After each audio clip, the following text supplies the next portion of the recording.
தண்டக்காரமும் மாற்றம்ன்றாங்க. நல்லா இதுக்கு ஒரு மாற்றம் 12 மணி நேரம் முடிச்சுக்கிறோம். சூப்பர் மாற்றம். 10 மணிக்கு போகுது, 10 மணிக்கு போனா 12 மணிக்கு வருது. குழந்தைங்க என்ன பண்ணுவாங்க, போயிட்டு வேலை செஞ்சுட்டு வரவங்க கொடுத்துருக்கீங்களா இல்லைன்னா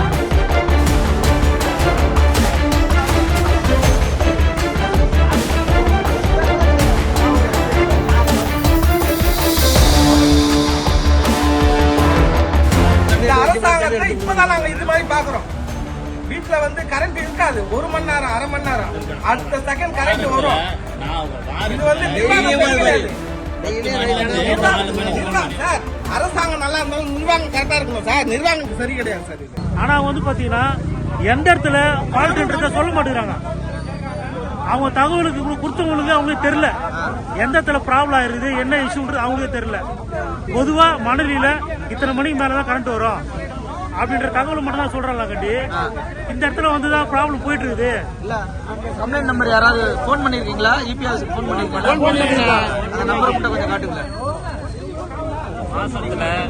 பாருங்க இந்த நம்பரை இப்போ 9/12 இருந்து பண்ணிட்டு இருக்கிறேன். 10:33 இப்ப டைம் நான் அந்த நம்பர் கால் பண்ணுங்க. இந்த நம்பர் கால் பண்றேன்.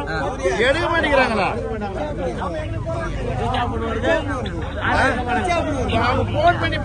Please try late.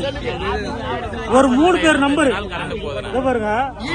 இன்னொருத்தர் இருங்க ஐயா, நீங்க வந்து ஏஐ போட்டோ காமிக்கிற பாருங்க. ஏஐ இந்த ஏஐக்கு போன் பண்றேன். இந்த நம்பர் சுவிட்ச் ஆஃப். திருப்பி 3 மணிக்கு ஆஃப் பண்ணிடுறாங்க. சரி ஒரு நாள் இதை நம்ம அட்ஜஸ்ட் பண்ணிட்டு போலாம். 2வது நாள், 3வது நாள், 4வது நாள் இப்படியே பாத்தீங்கன்னா இது இன்னைக்கு வந்து 10வது நாள் சார். கண்டினியூ அதுக்கான ரெஸ்பான்சிபிலிட்டி கேட்டாங்கன்னா கட் ஆயிடுச்சு. இன்னும் வீட்டுக்கு கரண்ட் வரல சார். 3 பேஸ்ல பாத்தீங்கன்னா ஒரு பேஸ் தான் வருது, மிச்சம் 2 பேஸ் வர மாட்டேங்குது. அந்த ஒரு பேஸ்ல என்ன ஆகுதுன்னா அங்க இருக்கிற ஒரு 200 குடும்பம் வந்து அந்த ஒரு பேஸ் யூஸ் பண்றாங்க. பட் யார் வீட்டுக்கும் கரண்ட் போக மாட்டேங்குது. அதை கேட்க இவங்க கிட்ட வந்தா கரெக்டான ரெஸ்பான்சிபிள் இல்ல.